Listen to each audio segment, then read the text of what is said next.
আজ নবান্নে পূর্ণাঙ্গ মন্ত্রিসভার বৈঠক 11:30 নাগাদ নবান্নে মুখ্যমন্ত্রী ও পূর্ণাঙ্গ মন্ত্রিসভার বৈঠকে মন্ত্রীদের দায়িত্ব বন্টন করে দেয়া হবে। দীক্ষা রয়েছেন আমাদের সঙ্গে।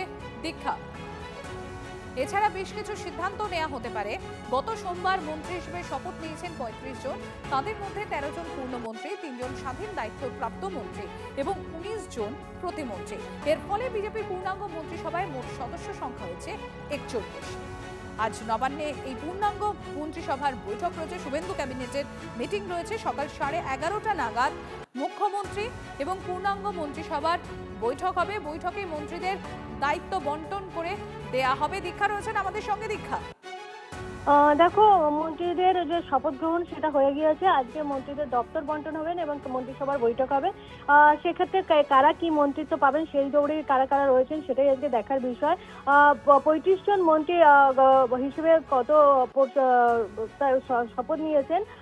ফলে সেই জায়গায় দাঁড়িয়ে আজকে নবান্নে এই মন্ত্রীদের দপ্তর বন্টনের পাশাপাশি কিন্তু আজকে কলকাতা, দক্ষিণ 24 পরগনা এবং হাওড়া নিয়ে একটা প্রশাসনিক বৈঠকও রয়েছে।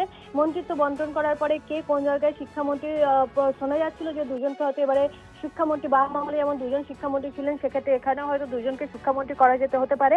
এইরকম বিভিন্ন বিষয় উঠে আসছে। বা চিকিৎসক রয়েছেন দুজন, এবারে বিজয়ী বিধায়ক এবং মন্ত্রী হিসেবে যারা শপথ নিয়েছেন তাদের মধ্যে দুজন রয়েছেন যারা চিকিৎসক, তাদেরকে কাউকে দায়িত্বভার দেওয়া হতে পারে শিক্ষামন্ত্রী হিসেবে, ফলে স্বাস্থ্যমন্ত্রী হিসেবে। ফলে সেই জায়গায় দাঁড়িয়ে আজকে কাদের নজর থাকবে আমাদের। দীক্ষা, সেই জায়গায়